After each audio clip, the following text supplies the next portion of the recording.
My Lord and my God, I firmly believe that you are here, that you see me, that you hear me. I adore you with profound reverence. I ask your pardon for my sins and grace to make this time of prayer fruitful. My Immaculate Mother, Saint Joseph, my Father and Lord, my guardian angel, intercede for me. Today, Lord, you give the liturgy this great feast of your foster father, Saint Joseph. What a model, what a father, what a gift. I want to understand how, when I address you, Lord, that I adore you with profound reverence, I want to also have a dear relationship with your foster father, Joseph. How I want to be more devoted to him. In that very prayer we just began with, we addressed you as Father and Lord. And what is that about? Because how am I supposed to understand you as Father and Lord? St. Josemaria understood that, Joseph, you exercised a real authority, a real fatherhood over Jesus and Mary. And through this fatherhood, you were the head of the household. You had genuine authority over the child Jesus and worked with Mary. And the gospel said that Lord was subject to them. Joseph, you the father of that household. And so I want to have this understanding that St. Josemaria had, that he wanted a deep and personal relationship with you, St. Joseph. So I address you as I can address any of the saints in that communion that we have. Help me to have more devotion to you. And I know that if I do have this devotion to you, I'll be led along well. You're a guide for my interior life. I will then adore your foster son, Jesus, with greater devotion. I want to call you then, Father and Lord. Let me see you as a father. Let me see you as the one who I follow as a Lord, as a master. To continue this way very personally, I'll go to the Gospel today. We read from St. Luke. Each year, Jesus' parents went to Jerusalem for the feast of Passover, and when he was 12 years old, they went up according to festival custom. After they had completed its days, as they were returning, the boy Jesus remained behind in Jerusalem, but his parents did not know it. Thinking that he was in the caravan, they journeyed for a day, and looked for him among their relatives and acquaintances. But not finding him, they returned to Jerusalem to look for him. After 3 days they found him in the temple, sitting in the midst of the teachers, listening to them and asking them questions. And all who heard him were astounded at his understanding and his answers. When his parents saw him, they were astonished, and his mother said to him, "Son, why have you done this to us? Your father and I have been looking for you with great anxiety." And he said to them, "Why were you looking for me? Did you not know that I must be in my Father's house?" But they did not understand what he said to them. He went down with them and came to Nazareth and was obedient to them. This is one of the options for today's gospel, but it has the adolescent Jesus in a very interesting situation. The trust that they had, Mary and Joseph, with you, Lord, and your own way of dealing with them to help them understand your messianic mission, and a very personal exchange, conversation. And I, in any stage of my life, particularly when I'm young, want to have a dear and living devotion to Mary, the same with St. Joseph, dear and living devotion, and a clear relationship with Jesus Christ. And so what does it mean then to have a dear and living devotion? It means more than turning to these wonderful persons, alive and desirous of my holiness, that I would deal with them more than a little bit once in a while, but I would deal with them daily. Jesus, I ask for this grace, the grace I need to actually come to awareness of who I am, a child of God, needing help, needing guidance. Isn't this what fathers do? In their love, they watch over, they help, and they guide. And what a thing it was, Joseph, that you were given. What a huge responsibility. The great treasures on earth, Mary, the Mother of God, and Jesus, the incarnate Son of God. And the Church has understood that that guidance didn't stop with the end of the gospel period on earth, but continues. That, Joseph, we know that you are the one to whom the Church has been entrusted, the universal patron of the Church, and the one that we can entrust our interior life to as a guide for all of our spiritual growth.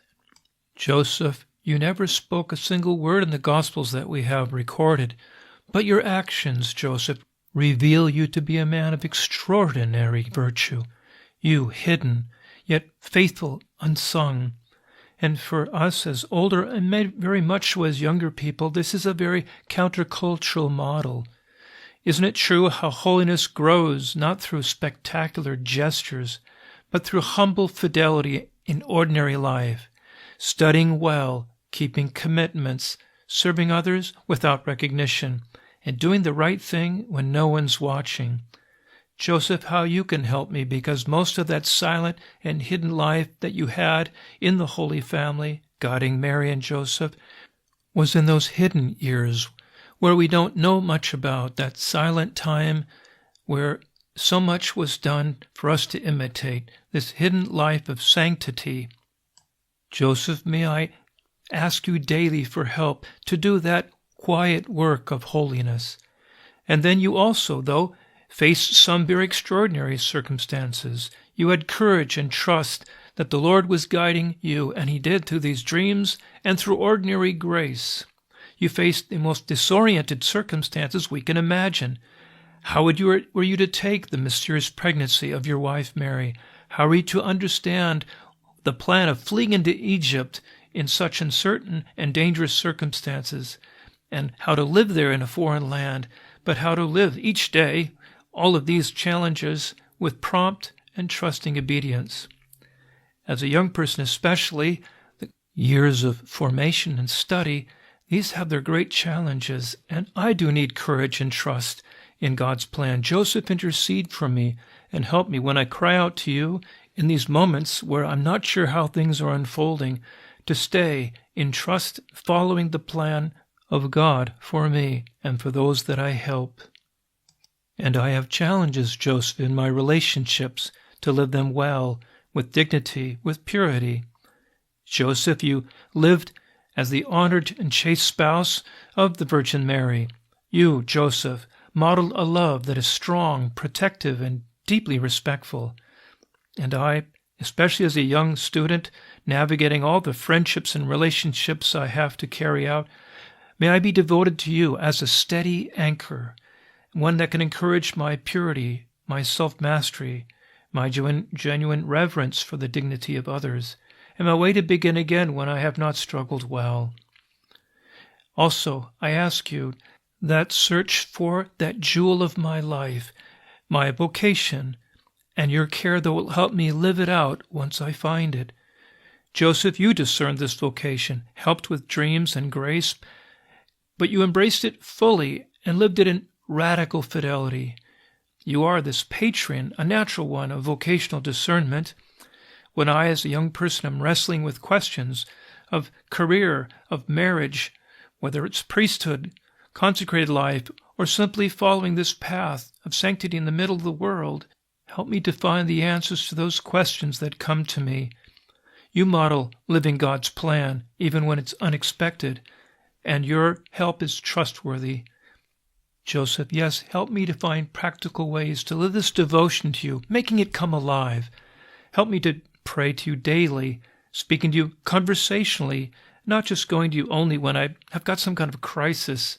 Help me to go to you before my work. Yes, you were a worker, and I entrust then my intensity, my gift in doing it in a holy manner, and helping me to take care of those people I work with in an apostolic sense. Help me to live out your feast days. We come up to this great feast, yes, March 19th, but also May 1st, where we particularly see you as a worker, very good worker, holy worker. Help me find prayers that way. Help me to read things. There are many things that were accessible about your life and how you served. Help me to make an active entrustment, whether that's formal or private, that I will live under your protection and your guidance. Help me to look through as I see in the gospel and understand in the life of Jesus and you and Mary, the virtues that I understand there, and then imitate these virtues that you modeled so well. Joseph, you show us faith lived through quiet, steadfast faithfulness. And for me, whether I'm a young college student or someone older, I want this dear and living devotion to you. And this, ultimately, what will it mean? Letting that faithfulness that you modeled become my own, not merely admiring you from a distance, but walking with you, speaking to you, and, as these things always happen, gradually growing to resemble you. We finish on this feast day going to your Mother Mary. Mary, intercede for us that we may have that love. You had that great love for St. Joseph as your spouse. Help us to have that great love for Joseph as our father of our interior life, of our way on the earth.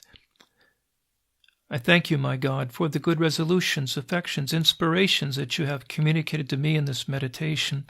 I ask your help for putting them into effect. My Immaculate Mother, St. Joseph, my Father and Lord, my guardian angel, intercede for me.